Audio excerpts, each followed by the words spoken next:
Sup, dudes? I'm at Hoyt Road, the New York-Connecticut border. This says welcome to Connecticut. When I started, my first steps in the AT was this lot, these steps right here, back in January of this year. So I did Connecticut North, and now I'm going south. So right on the trail here, there's a little library, like literally right on the trail. So I made this little whistle. Well, I didn't make it. It was a buckle for my sternum strap. So I just cut off the unnecessary pieces and kind of clipped it here. Still getting trail magic, even in October. Water, garbage. Nice note. Carolyn is a trail angel. For 6 years doing this. Thank you. Water's kind of scarce in this area, I'm learning. Appalachian Trail, Metro North stop. Trail crosses right over. Upgraded my battery to a 10,000 milliamp version. I have my orange shirt, and I put my orange jacket on the back, because listen. Gunshots. I hope they know where they're shooting.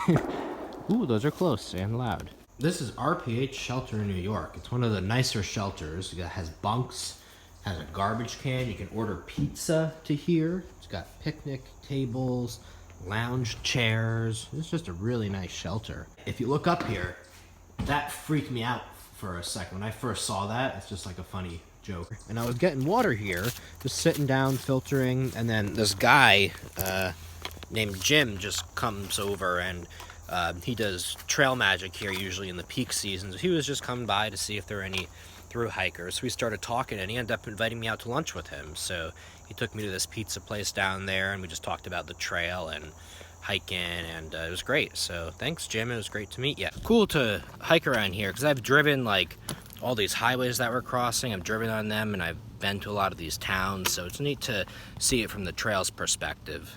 Review of Apple AirPods.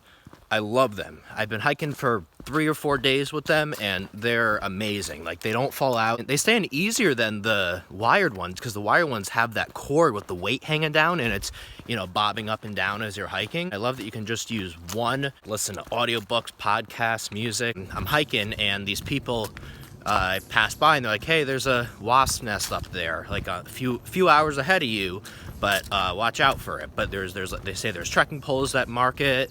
So I'm like, all right. So I'm on guard, because I just got stung a few days before. I don't want to get stung again, and they're wasps. So I'm just hiking, like not listening to music, just like looking out for a couple hours, because I wasn't really clear how far the guy said it was.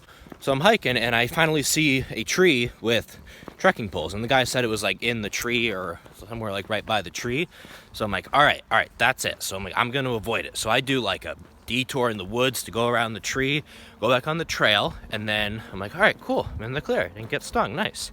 So I keep hiking just a couple more feet, and I'm parallel with a tree, and there's tape around the tree, and it's like wasp nest up ahead on left, and the tree's on my left, so I'm like, wait a minute, okay, so I look like, which way is the writing written for? Is it written for a northbounder or a southbounder? Then I'm like, oh crap, I think that was the trekking poles was like the marker, like, hey, it's up ahead farther, and this is one like, hey, you're almost there. I thought so. Anyway, so I'm like, okay, so I just start like, all right, I'm just like, all right, I'm gonna hike through it. I just hike fast. I look, I didn't see anything, and I started hearing like buzzing and activity, and like kind of feeling things near me. And then I get to the other tree, which I guess was the marker for people coming the other direction, saying like wasp's nest. So I just like start running, and one of the bees got up to me, and it stung me on the leg. It hurt more than the other ones, but it's not like a bad pain. Like, I could still hike, but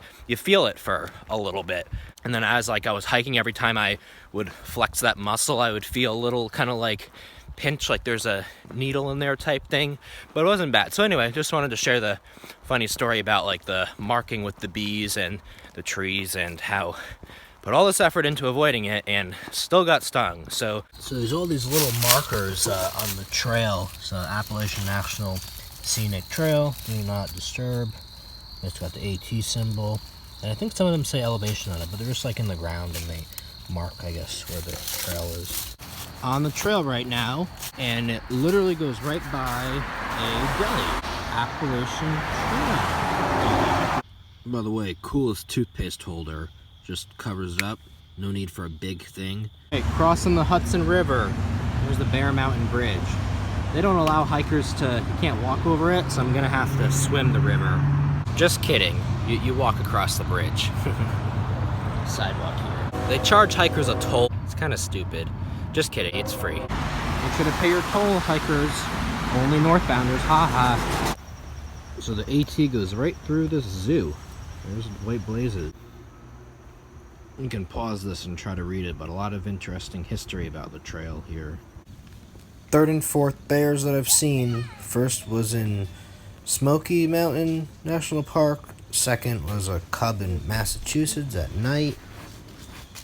Alright, lowest point on the trail. 120 feet. Little bears. Let's learn something. These things are called turnpikes, and they're built when there's a lot of water flow over the trail. And these are called puncheons. I knew these are bog bridges. And some of these, but they're called corduroys. This is so cool. And these are called rocks. Open culvert. There's some of these. Ooh. Bridge, I guess. Rock splitting. Alright, Bear Mountain Observation Tower. Climbing up the Bear Mountain Tower.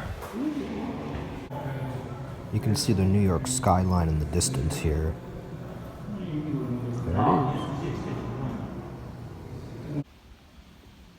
Alright, look at these pretty trees. Nice fall colors. Gotta cross the Palisades Parkway on the AT. Got 2 lanes here. Alright, doing it, yeah! 2 more lanes. Oh, crazy rain and wind. Holy moly. It's like a freaking. I met some people here. We're working on a TV show. So we had a fun time chatting, and they gave me some of their Chinese food. So thank you guys so much. Awesome to meet you. Good luck on your show. This rock formation right here is called the lemon squeezer. So you basically have to come down through that, and I couldn't wear my pack, so I had to hold my pack and kind of carry it down. Yeah, I just wanted to point out, you may have noticed that I've been shaving lately. I just prefer it. Lately I've been preferring it shaved, clean cut, as opposed to big long beards. So I'm probably gonna do that for the rest of the hike. New York, New Jersey border. Finally leaving New York and heading into Jersey. Woohoo! Yeah, so New York is, I think it's like 90-ish miles. It's 80 or 90, something like that. Overall, it's pretty flat. The highest point was 1,400, so relatively easy. It's cool crossing the Hudson River. I like seeing the Appalachian-Trail Metro North stop. Going through the zoo was a highlight.